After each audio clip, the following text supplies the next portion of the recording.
filming, predicting, reporting, and scouting. Long ago, the four nations lived together in harmony, but then everything changed when the reporting nation attacked. But only the drafter, master of all four draft elements, could stop them. When the world needed him most, he vanished. Long ago, we discovered a new drafter, a drafter named the Arsenal DB. And although his drafting skills was great, he still had a lot to learn before he was ready to save anyone's draft. But I believe DB can save the draft.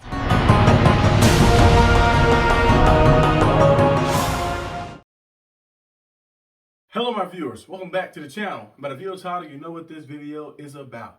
Another day, another mock draft. And this is a mock draft 4.0. And we're doing this one right here. As you guys seen, the previous ones was pretty solid. Of course, this time I did something a little differently. Of course, during the draft, you probably see from the title, I probably put it in there. And also, you look at the other mock drafts, everything from the first pick to the first 7th round pick is correct. The ones after that is wrong. The ESPN had it wrong, so the simulator was a little different. They said the Steelers had 3 first-round picks, but in reality, 7-round picks, but we really only have 1 7-round pick. They had it as 3 for some reason, but we only have 1 7-round pick, so the other picks that I picked in the 7th round, those picks don't matter, so you go back and watch those videos and look at those videos. None of those picks matter after that because ESPN had it wrong, so the simulator was wrong. I thought we had 3 7-round picks as well, but we only had 1 7-round pick. But this time, I did do some trades in this draft right here to give us more picks. So you'll see me who I traded for, what I traded to get these picks, and also the people I drafted with these picks as well, and who I traded with as well. So without further ado, let's dive into the mock draft right now. Okay, let's dive into the first pick of the draft. Before I did my first pick, I made a trade. I made a trade with the Commanders. I traded the Steelers' first-round pick with the Commanders' first-round pick, so basically a swap. And then I also traded our 3rd-round pick from 2026 and a 6th-round pick from 2026. They didn't accept the trade the first time, I added some more stuff on there. So I traded a 3rd-round pick and a 6th-round pick from 2026, and I swapped our 1st-round picks for the Commanders' 2nd-round pick. So we dropped from 21 to 29. So at the 29th pick, I took Derek Harmon, defensive lineman from Oregon. As you guys know, Derek Harmon is a good player. He has 5 sacks last year, 2 forced fumbles. He's 6'4", 313 pounds. And like what I've seen from him, we see him a lot, of course, like that. When you play for a big school, you get a lot of eyes on you. Great power, and very consistent at winning leverage and being able to hold his leverage like that and balance and stuff. Of course, throughout the line, being fluid as well, being a good bull rusher as well, good awareness, good IQ as well. We see him disrupt passing lanes, put his hands up in the air. The Steelers love D linemen that can do that. We've seen Cam Hayward do it a lot, Cam Bid do a lot. He's a wide out D lineman, but he's an edge rusher. He does it a lot as well. Alex Highsmith, always disrupting passing lanes, just being a disruptor up front. And Harmon brings that, being a guy who's able to hold the gap to be able to stop the run. And we can see him beat double teams as well, like that when double teams happen, to be able to be there, hold leverage and stuff. And also just being a consistent force at pass rushing and getting to the quarterback. I think he's a good player to have, good processing, of course, at block shedding and stuff, and good awareness. And his play is very nice and very fluid around. He's a good player. So having a guy like that in your team would be very good to bring to your team to bolster your D lineman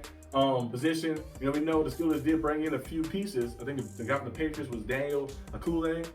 And they brought the one from the Jaguars. His name is, Esquesi? I know one. It's something, you guys know what it is. I'm calling him Ocesio, something like that. I'm calling him that. But they brought him in for their pieces. But those guys are not really solidified starters. We need to bring some big-time players in. And Derek Harmon will be a big-time player. As you guys know, Kenneth Grant was already gone. That's why I decided to trade back, because Kenneth Grant was gone. So I was like, he's not going to be a 21, so let me go ahead and trade back.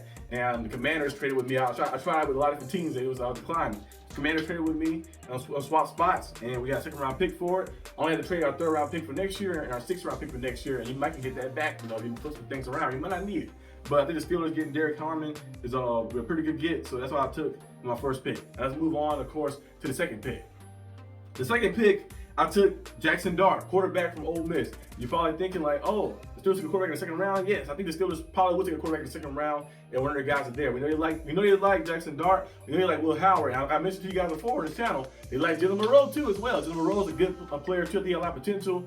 Of course, his last season wasn't the best year. The year before that was very good. The last season was his best year, but we're seeing him got a lot of potential to get through to ceiling. I think Jackson Dart In my opinion, I like Jackson Dart, Jalen Rose, then Will Howard as quarterbacks for the Steelers. But I think Jackson Dart because he has more pocket awareness and more poise as well. He has good touch on the ball as well. You know, in intermediate throws, making those plays across the middle and finding guys. And this type of offense, it'll work well because you got GP, you got DK Metcalf, guys who are very good on the move when the ball is in their hands. So he's very good at putting the ball there. Nice touch to the ball, good pocket awareness as well. Solid mobility as well to be able to move and extend plays. An improviser when things don't go right. We see him make plays constantly after constantly making plays. Look at his numbers last year with 4,279 passing yards, 29 passing touchdowns, 6 interceptions last year, 6'2", 223 pounds. So he's a pretty good build quarterback. He had quick release as well. Like they don't hold the ball too long, quick release, and very decisive in finding guys and finding targets. The only knack on this game, really, you want to see a lot more of course, is him being able to stay consistent. When the team, production is stay consistent, when the team is throwing the ball, you know, more and more constantly. It's not almost in the action or anything like, you know, RPO action and stuff, or any gimmicks or anything. You want to see him more consistent doing that, and also more consistent pushing the ball down the field. Because sometimes we've seen some of his throws down the field like that, pushing the ball down the field when it's beyond a certain length, 45, 50 yards, 60 yards down the field, pushing the ball. Sometimes his accuracy won't be the best, deliver from the pocket and stuff. But that's some stuff I feel like is more mechanic thing. You watch him, you see him deliver and make those plays many times. It's just the mechanics really like that. But I think once you get in the NFL, you see those quarterback coaches, the high level, they teach you mechanics, your footwork, your plans, so you get used to and break those bad habits, the ball padding, all that extra stuff, break those habits and be able to deliver the ball. But besides that, he really got really too much with like knack on him like that. I feel like I can see him probably like learn a little bit more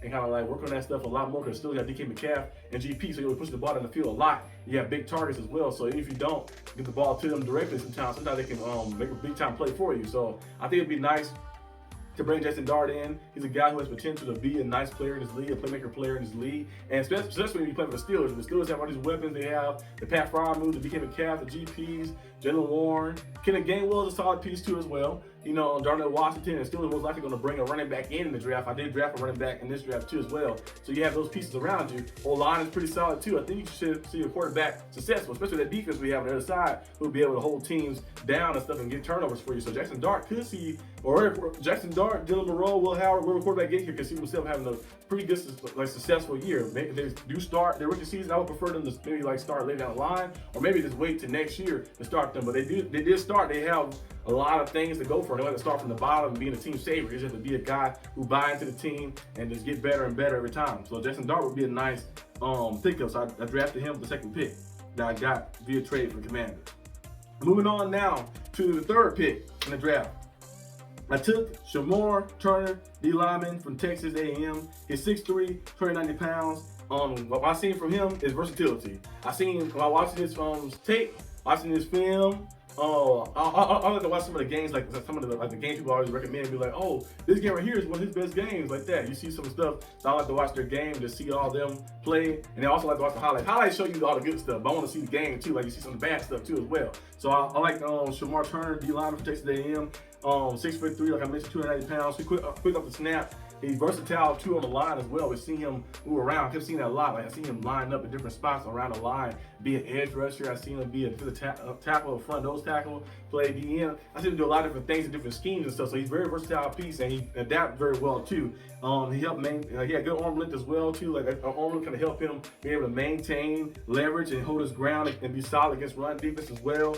Against double teams as well like that. When you have long arms, you're able to hold it out like that, so you'll be able to hold those gaps and stuff and be able to get there and stop the run and make things happen. So I like the lateral quickness as well. Like his lateral quickness, his fluid movement, being that size and being able to move around a line. Kind of remind me a little bit of I got another one too, of course, Shamar, the one that's in Texas A&M too, who probably gone. I think Shamar Stewart, he'd be gone probably top 10 pick or something like that, or definitely in the first round, of course. He's gonna be gone way before then. But you look at Shamar Turner, he's good as well. But he remind me of DeMarvin Leal. If DeMarvin Leal can stay healthy, it kind of remind me of that a little bit. DeMarvin Leal, the Texas A&M, still has had him. They drafted him a few years back, like third or fourth round, and he was very versatile. He could play different positions around. They still had him at the edge before. Still had him on interior D lineman before. He was doing the run game, was solid in the pass rushing as well, but he just never stayed healthy. He kind of remind me of him a little bit, but a little more bigger version and more versatile version of him. So I think Shamar Turner would be a nice get to bring in to pair with Harmon Cam Hayward and Keanu Benton as a core, and with the other additions we added, we'll see those guys make the teams as well. Just have more depth up front. Guys who do different things. Some guys might excel at pass rushing. Some guys might excel at run defense like that. So do different things like that and be able to rotate guys in and out, kind of help them a little bit better and get our defense back to the spot we want to get it to. And moving on next to my fourth pick. I took DJ Giddens. DJ Giddens from Kansas State. As you guys know, I mentioned him before on this channel before. I think in the first draft I took him before. He ran like a 4.3. He's about 220 to 30 pounds. He can catch up the backfield. He had over 1,000 rushing yards. He had 1,300 rushing yards last year. A lot of touchdowns as well, double-digit touchdowns. He's a very good player, versatile piece. He's one of those type of players that Steelers love. You know, a guy who has power and speed, quickness, and pitches to the outside. And he has that speed to be able to do that things as well too. So having him would be great to bring to the team. Just open up so much more for your offense. When you have Jalen Warren, you have the Kenneth Gainwells, you have the GPs and the Darnell Washingtons. I keep saying it over and over because I want people to know. We have weapons. We have weapons on this team. You add more weapons like that. People think the Steelers as a team just don't have anything. I hate when I watch ESPN, they always say, the Steelers O-line is not that good and they don't have any weapons. I'm like, y'all have been watching the past few years. The O-line has gotten better. I ain't saying the O-line is great, but the O-line is pretty good. Look at the rushing numbers. We able to run the ball. We able to run the ball throughout most of the season. Maybe the last few games might have messed up a little bit when you see the Steelers not be able to run the ball as effectively. The last 3 games, the ones they lost and stuff. But overall, throughout the season, the Steelers played pretty good and being able to run the football. The Steelers did a good job in pass protection as well. Some of those sacks that happened was not the Steelers' O-line fault. It was Russell Wilson holding the ball too long. So the Steelers' O-line has improved a lot. I'm not saying it's a great O-line, but it's still a pretty good O-line. You know, a pretty good O-line. Especially when they're all healthy as well too. And last year they played mostly injured, and they still was able to do a lot of good things. So imagine them being fully healthy now this year when Trevor Thomas come back. You have Broderick Jones playing prison position. You have McCormick, of course, and Siamalu fully healthy starting season with Zach Frazier. I think the O-line will be very good. People always undermining like our weapons. And Pat Frymuth, I know Pat Frymuth still made that big leap that we want to see him make. He had 700 yards one year. Kind of declined a little bit the past few years. He played better this past year right here that this happened. But we want to see him be in that 800 plus yard threshold a little bit. But overall, the Steelers have some weapons. We have weapons. So I'm gonna make sure I say it every time. We have weapons. DJ Giddens will be another weapon you can add to the team. As a 4th round pick, he was there. I looked for Cam Scatterbo. Cam Scatterbo was not there. So I took DJ Giddens. I think the ideal would be to get Cam Scatterbo. I think he'll fit more better being a bigger back in the sense of size and stuff like that. Run those power schemes the Steelers love. But DJ Giddens will fit right in too as well. It's kind of be something like similar to what Arthur Smith had with Bijan Robinson. I'm not saying he's Bijan Robinson, but kind of similar in that play style. But he's a bigger back. He's like 6'2", 6'3"-ish, 230 pounds with that speed and stuff. So it'd be nice to kind of have him out there. So we'll see what happens with that. Moving on next to my 5th pick. My 5th pick, I took Billy Bowman, safety from Oklahoma. Like I mentioned before many times on this channel, you can never have enough DBs, enough safeties, enough linebackers. And those guys, most of those guys play a lot of the snaps, like they don't really rotate a lot. So a lot of those guys taking a lot of punishment. You can never have too many on any position. Add those depth pieces and keep everything good and fluid, especially when you have a team that's that struggled last year with injuries like that. Head in secondary position, we've seen Patrick get banged up a little bit. He came back, of course. We've seen JPJ get banged up, miss some games. We've seen Corey Trice miss a lot of games. We've seen Dante Jackson miss a lot of games too as well. We've seen all different type of guys in the back secondary missing games, getting injured and stuff. Deshaun Elliott missing games as well. So bring in some more depth. Billy Bowman from Oklahoma, he had 2 interceptions last year, 2 pass deflections, 34 tackles in 2024.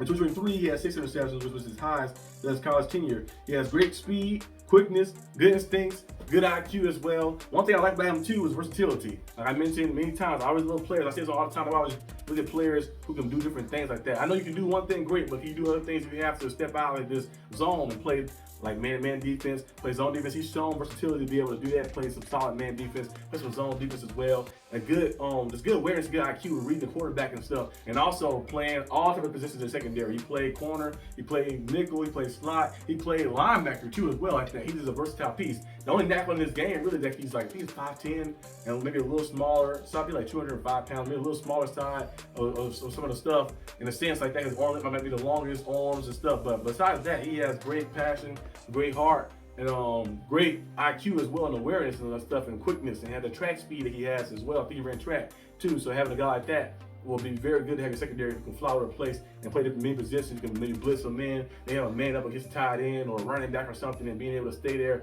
step for step and being able to contest stuff as well like that. He'd always disrupt passing lanes as well. You see him jumping routes and stuff and making things happen, and just having great timing and great awareness and feel of the game. So I would love to bring a guy in like that. So Billy Bowman was a guy I had the Steelers draft in my mock draft, the 5th pick. Moving on now to the 6th round pick. I took Jai Joyner, edge from Minnesota. He had 5 sacks last year, 2 forced fumbles. He had 8 sacks in 2023 and 2 forced fumbles as well. So, we've seen him be very productive the past 2 seasons. His first step is very good. His arm lift helps him a lot to be productive in the run game, but his first step is very explosive. You watch him play, he's one of those guys that go out there and just have a quick first step. Kind of reminds you a little bit of Alex Highsmith. I'm not saying he's Alex Highsmith, but kind of reminds me of Alex Highsmith a little bit. Being that size and that speed and stuff, having that quickness and getting off and just getting there in the bull rush and getting past guys and stuff, and he kind of wear down O-line. Like TJ Watt does, and Alex Highsmith does, like when people get tired of blocking a guy like that, like I'm tired of blocking this guy, like they wear him down, so later in the game you see him being still productive. He has great stamina, great in pursuit as well. He has great endurance as well, great power as well as raw power, natural power like that. So having a guy like this on your line as a rotational piece would be nice. We have Herbie, of course. We have TJ Watt, of course. We have Alex Highsmith, of course, and a guy like Jai Joyner. I might call him Double J. Double J. There's RJJ in the league, of course. He's retired now, but I had JJ before. I'm gonna call him Double J right here. Double J. Having him on the team would be nice like that. The reason he might be gone maybe for this round, but usually, you see some guys like this, they probably gone by 5th round maybe.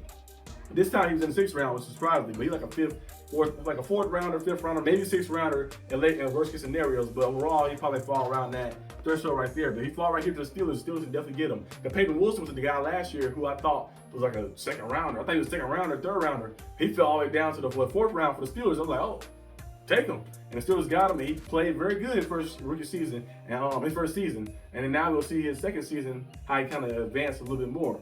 But I took Jai Joyner with the 6th pick. And moving on now to my last pick. My last pick, I took the 7th round pick. I took Dante Thornton, receiver from Tennessee. 661 receiving yards last year. And here's the kicker, 26 catches. So he had 26 catches, but 661 receiving yards. The man averaged 25 yards per catch. That is a lot. That's a lot. And he's a deep threat, of course, as you guys know from me saying that. And also him being 6'5", 205 pounds. He has blazing speed as well, quickness, deep threat, getting the ball down the field, contracting the ball as well, deep ball as well, like a good ball tracker as well, high pointing the ball if you have to as well. But 25 yards per catch is very good and very nice and very productive as well. I know the Steelers have big receivers in not TJ Watt. I wish TJ Watt was a receiver. But they have big receivers in GP, of course, and DK Metcalf. But adding a guy like this, Dante Thornton, DT, we're gonna call him DT, 6'5", 200 pounds, who can have blazing speed and who has averaged 25 yards per catch last season.